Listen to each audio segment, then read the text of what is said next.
母亲让我在继承家族300亿和每个月1500元生活费里选，我毫不犹豫选了每月1500元生活费。我没慌，白富美室友却急疯了。前世，我选择继承300亿后，室友盗用了我的家族信托，请全班同学去奥城赌场。一夜之间，300亿资金被挥霍一空，家族企业破产。母亲一气之下，心脏病发作离世。我找上室友让他还钱，他却一脸委屈地躲在我男友身后。知意姐，你不能因为家族破产就把锅推到我身上啊！江之意，明明是你自己挥霍无度，沉迷赌博，居然还诬陷顾婉，你要不要脸？当我准备去找私家侦探调查时，却被开车撞死。男友和全班同学为他作证，一口咬定是我自己故意碰瓷。再睁眼，我回到了选择继承家产的日子。毕业前夕，在班级里提议去奥城庆祝。同学们，毕业前咱们去奥城玩一趟吧，所有费用我全包啊！顾婉这话让我浑身一震，骨骼断裂的痛楚好像还没完全消退。我突然意识到自己重生了。顾婉此言一出，全班欢呼。顾婉牛逼啊，不愧是白富美。都去奥城了，怎么能不去奥城赌场玩一玩呢？天天在广告上看，我还没去过呢。好啊，那我们就去奥城赌场。他又把目光看向了我，走到我身边。知意，听说你们江家是赌场的 VIP， 借个贵宾卡呗，让同学们也享受一下顶级服务。我整个脸都冷了下来。前世家破人亡的悲剧，都是从顾婉找我借卡开始的。江小姐，您先玩着，这些筹码就当是我送您的。我抛了抛手里的筹码，这一枚就相当于10万块。我笑着应了下来。赌场大厅灯光璀璨，人声鼎沸。我刚踏入进来，顾婉那桌就有人注意到了我，随后发出了一阵刺耳的笑声。这不是江家大小姐吗？怎么现在想同要加入我们啦？早把贵宾卡借出来多好，现在巴巴的跟过来，该不会是反悔了吧？肯定是看我们玩的大，眼红了。现在知道跟对人了，完了。我慢条斯理地解开风衣纽扣，在相邻赌桌坐下。荷官正要发牌，顾婉突然踹开椅子走过来，劣质的香水味混着烟酒味扑面而来。抓什么清高，救生姐，赏你几个马子娃娃。赌场经理快步走来，我抬手制止他，指尖轻轻推开那枚筹码。顾婉，你知道为什么赌场要铺地毯吗？什么？防滑，免得有人输到腿软跪地时膝盖太疼，膝盖太疼。整个 VIP 厅突然安静，顾婉脸色瞬间铁青，他身后的同学们还举着庆祝的香槟，泡沫正顺着杯壁滑稽的往下淌。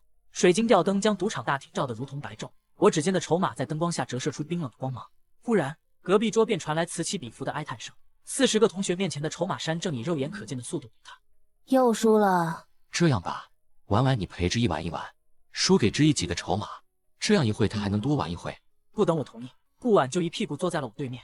你想玩什么？21点，简单点就行。可以，不过一把一把的玩太慢了。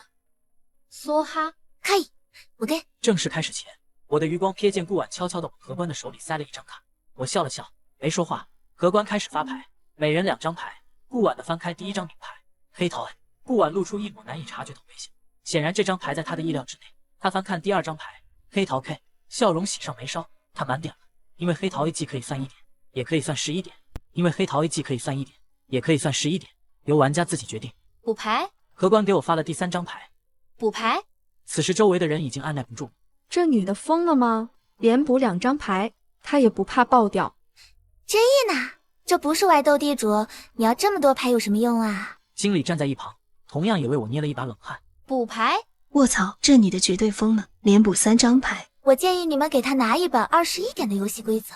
开牌吧，睁大你的眼睛看清楚吧，这把我赢定了。刚好21点，这把顾婉稳赢了。还是最大的黑太子。哈哈哈，江之意，你要输的连内衣都不剩了。出去别说是我们班的，丢人。我翻开手牌，3张2， 2张3，加起来只有可怜的12点。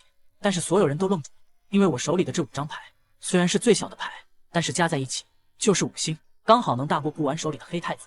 你不是说稳赢的吗？作弊，他一定是作弊，怎么可能？看来幸运女神今天站在我这边。顾小姐，您的欠款已达9亿8千万，由于金额过高，您需要结清赌资之后才能继续游戏。整个赌桌瞬间死寂，林泽川的香槟杯啪的碎在大理石地面。你什么意思？是怕我还不起钱吗？看清楚，我可是你们这的 VIP， 有50亿的额度。江小姐，这是您父亲3年前在这里办理的贵宾卡，按规定，直系亲属可用，非持卡人使用需缴纳5亿保证金。同学们的表情像被按了暂停键，班长李静怡嘴角还挂着刚才庆祝时的香槟泡沫。一开始你们用这张卡时，我以为你们是江小姐的同学朋友，但经过我们刚刚的证实，江小姐并没有你们这群朋友。江之意，没想到你是这种人，不就是顾晚没带你来玩吗？你居然连同班同学都不认了，真是个目中无人的小人。我可没有不经过我的允许就偷拿我贵宾卡的同班同学。姐，不就是一张贵宾卡吗？我们不稀罕。玩玩，付钱，付完钱我们再慢慢玩。顾小姐，您现在的债务是14亿8千万，按照赌场规矩。闭嘴，看清楚。整个 VIP 厅骤然安静，目光都紧紧盯着这个一掷千金的。卡片划过 POS 机，发出读取声。支付被拒绝。一定是这个机器坏了，重新拿一个过来。经理静静地看着发疯的顾晚，一挥手，旁边的侍者已经又拿出了一个崭新的 POS 机。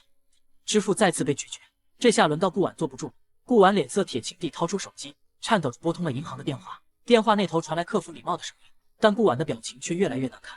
挂断电话后，他猛地抬头瞪向我，眼中满是愤怒和不可置信。江之意，你为什么不继承家产？我只是觉得自己能力不够，暂时还驾驭不了300亿的资金。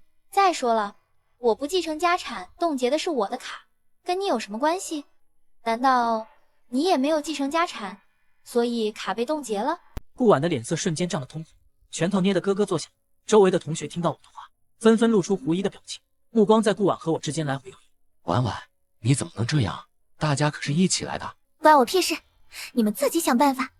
这张卡里有1000万，我只付我自己的部分，其他人的债我不管。同学们顿时炸开了锅，有人开始骂顾晚无情无义，有人则转向我，露出哀求的表情。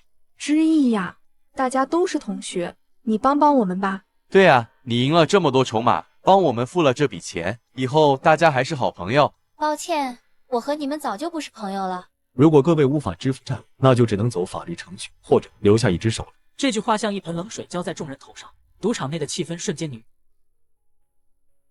同学们的脸色唰的一下变得惨白，有人甚至吓得腿软，直接瘫坐在地上。之意，求求你了，我们真的知道错了。都是顾晚逼我们的，他说你有钱，让我们一起来坑你。你们这群白眼狼，当初是谁舔着脸跟我来奥城的？我看着眼前这群人的丑态，心中毫无波澜。前世的背叛和陷害，如今终于让他们自食恶果。既然付不起钱，那就按规矩办事吧。别碰我，我已经付过钱了。顾小姐，您只是结清了自己的赌债，但您使用江小姐的贵宾卡，仍需缴纳5亿保证金，而且您在刚刚的赌局中作弊，需要留下一只手。顾晚脸色瞬间惨白，冷汗涔涔而下。我要打个电话。1个小时后，顾晚的父亲顾建国风尘仆仆地赶到赌场，他西装革履，却满脸怒容，一进门就狠狠甩了顾晚一巴掌。混账东西，你知不知道你捅了多大的篓子？孩子不懂事，您看这事能不能通融一下？孩子不懂事，您看这事能不能通融一下？顾总，您女儿欠下的债务加上保证金，一共14亿8千万。哦，对了，她刚刚付了1000万。如果您能把这份账单清了，今天的事情我可以当作没发生。顾建国眼前一黑，差点昏过去。这太多了，一时半会我也拿不出这么多钱。没关系，我们可以接受资产抵押。最终，经过长时间的心理斗争，顾建国咬牙抵押了自己的公司，那是他一辈子的心血。可即便如此，资金仍然差了一截。顾建国又联系了其他同学的家长，为了保住自己孩子的手，他们卖房的卖房，卖车的卖车，借钱的借钱，才终于把这个窟窿堵住。回去后，家徒四壁的同学们彻底崩溃，他们失去了一切房子、车子、存款，还有父母的信任，而这一切全是因为顾晚的狂妄和贪婪。顾晚害我们倾家荡产，他自己却还有脸活着。他爹抵押了公司，可我们呢？我们什么都没了。不能就这么算了。当晚，一群人冲进赵家的别墅，将顾晚父女堵在屋内。顾建国还想辩解，可愤怒的人群早已失去理智，烧了他！火焰冲天而起，吞噬了整栋别墅。顾晚和顾建国被困在火海中，惨叫连连，却无人施救。火光映红了夜空，也映照出同学们扭曲的面容。他们站在远处，静静地看着这一切，眼中没有怜悯，只有复仇的快意。第二天，新闻铺天盖地，豪门妇女葬身火海，疑似仇家报复。至于林泽川，家产被变卖还债后，他彻底失去了昔日光鲜的生活，曾经引以为傲的名牌球鞋、手表等都被债主收走。走投无路之下，他厚着脸皮找上了我，哭得声泪俱下。之意，我知道错了，以前是我鬼迷心窍，你原谅我好不好？林先生，你现在的样子比当初踹断我肋骨时真实多了。他的表情，我转身离开，听见他在身后歇斯底里的吼叫：江之意，你会遭报应的。3个月后，我在社会新闻上看到了他，电视上是他被警方押送的画面，脸上颓废不堪。据说他伪造富二代身份，专门骗白富美钱财，最终东窗事发。我望向窗外的阳光，这一世，所有人都得到了应有的结局。3年后，母亲正式把家族产业交到了我的手里。交接仪式上，她拍了拍我的肩膀，眼中是藏不住的欣慰。之意，这3年你做得很好，看来当初你选择历练是对的。我接过象征家族权柄的印章，台下掌声雷动。仪式结束后，新任助理递来一份文件。江总，这是刚收购的顾氏集团剩余资产清单。我随手翻看了几页，怎么处理？我合上文件，望向窗外鳞次栉比的高楼。3年前的那把火，烧掉了所有文员，如今站在云端回望，连仇恨都变得渺小。不必特别关照，按正常流程处。落地窗外夕阳为整座城市上景色。当时他以借卡的名义，偷偷拿走了母亲留给我的苏黎世银行的300亿信托基金银行卡。当法院的电话打到我手机上，通知我公司破产的时候，我才意识到顾婉请全班同学挥霍的钱是我家族的信托基金。我去顾婉家里让他还钱时，他却一脸委屈地躲在了我男友身后。之意，你不能因为自己家族破产就把锅推到我身上啊！江之意，明明是你自己挥霍无度，沉迷赌博，居然还诬陷婉婉，你要不要脸？当我准备去找私家侦探调查时，顾婉直接开车撞向我，反复碾压直到我没气。事后，林泽川和全班同学都为顾婉作证，是我家里破产想不开，故意碰瓷撞上去的。母亲也因为情绪过于激动，导致心脏病发作离世。我机械地摸向书包，指尖处碰到冰凉的金属卡片，紧紧攥住。见我没反应，顾婉亲昵地挽着我的手臂。之意姐，你不会这么小气吧？借大家用用呗，又不会少一块肉。抱歉，那张卡是我母亲的，我不能随便出借。反正你迟早要继承你母亲的公司，一家人还分得那么清干嘛？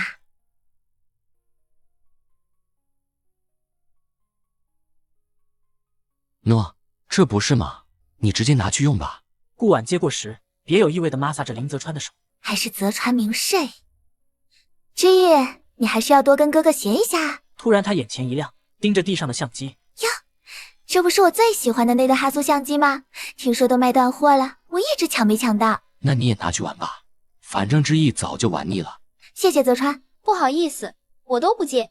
江之意，你什么时候变得如此小气了？我小气，我小气。啪！清脆的巴掌声在教室炸响。林泽川捂着脸踉跄的后退2步。江之意，你竟敢打我！这一巴掌是教你什么叫分寸。你有什么资格拿我的东西随便送给别人？教室里瞬间炸开了锅。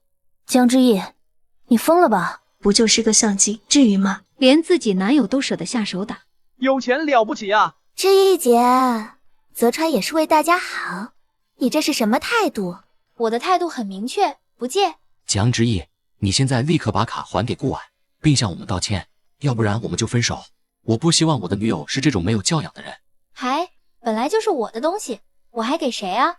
既然你想分手，好啊，刚好省了一笔分手费。你以为我稀罕你的钱？不稀罕，那先把上周我送你的生日礼物还来。林泽川的脸色瞬间变得煞白，下意识地捂住手表，周围同学的表情立刻变得微妙起来。江之意，你太自私了。顾婉好心请大家去奥城，你就不能为集体考虑考虑？就是平时装的一副好说话的样子，关键时刻就原形毕露。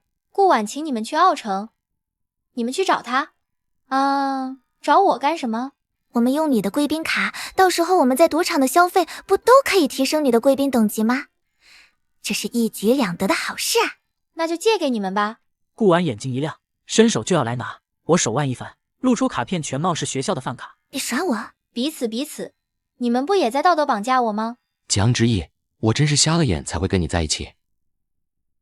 我侧身避开，粉笔散落一地。顾婉见我不肯交出贵宾卡，脸色瞬间阴沉下来。他朝周围的同学使了个眼色，几个女生立刻将我围住。江之意，别给脸不要脸，一张卡而已，你非要闹得这么难看？怎么？借不到就准备抢？抢？我们只是让你清醒一下。李静怡突然从后面推了我一把，我踉跄几步，撞在课桌上，书包啪的掉在地上，里面的东西再次散落一地。活该！几个女生趁机踢开我的课本，其中有人故意踩在我的相机上，机器咔嚓一声裂开。你们在干什么？之意姐，别这么小气嘛，大家都是同学，借个卡怎么了？滚！这一下彻底激怒了顾婉，她脸色一沉，猛地指甲捏住我的下巴。敬酒不吃吃罚酒是吧？周围同学不仅没阻止，反而起哄，教训他一顿。有钱了不起啊？装什么装？不就是张破卡吗？顾婉见我不服软，直接一巴掌朝我脸上袭来，我侧头躲开，反手抓住他的手腕，狠狠一拧。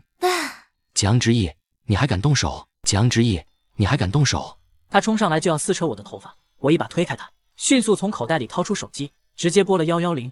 警察同志，我在 XX 大学教学楼3楼，有人抢劫，故意毁坏财物，还动手打人。你疯了！啪！手机砸在楼下水泥地上，屏幕粉碎，教室里瞬间安静了1秒。但出乎他们意料的是，不到10分钟，警笛声就在楼下响起。谁报的警？他们抢我的东西，还摔了我的手机。摔手机？打人？这叫玩笑？辅导员王老师闻讯赶来，脸色铁青。怎么回事？在学校里闹成这样？警察简单说明了情况。王老师听完，狠狠瞪了顾婉一眼。又是你？顾婉还想狡辩，但证据确凿。最终，在警察的调解下，顾婉和林泽川不得不赔偿我的手机和相机，并当众道歉。江之意，你给我等着。好啊，我等着。回宿舍收拾东西时，我感觉我的东西被人翻动了，但是什么东西都没少，我便没有在意。刚走出学校，一辆黑色跑车停在了我面前。江小姐，夫人有重要的事情，需要您回家一趟。晚上，母亲把2份文件推到我面前，目光锐利如刀。之意，这是你最后一次选择的机会，300亿的家族信托基金继承权，或者每月1500元的生活费。300亿的资金已经存入你那张苏黎世银行的卡里了，只要你签完字，你就可以动用那笔钱，接手家族业务。会议室的水晶吊灯在母亲身后折射出刺眼的光，我眯起眼睛，恍惚间又看见那辆冲向我的轿车，听见骨骼被碾碎的脆响。前世临死前顾婉得意的狞笑，此刻仍在耳畔回荡。我选每个月1500元的生活费。我把右边那份文件抽了过来，签上了自己的名字。母亲手中的钢笔啪嗒掉在实木桌上，她猛地站起。你疯了！你疯了！我年纪还太小，涉世未深，我目前恐怕还驾驭不了300亿这么庞大的基金。再说了，母亲你现在身体康健，我还能再历练几年呢。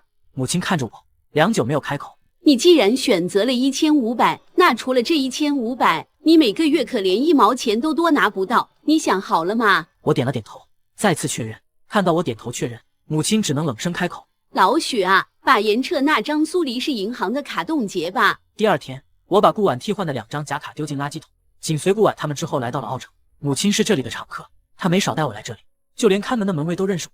江小姐，这次怎么自己一个人来了？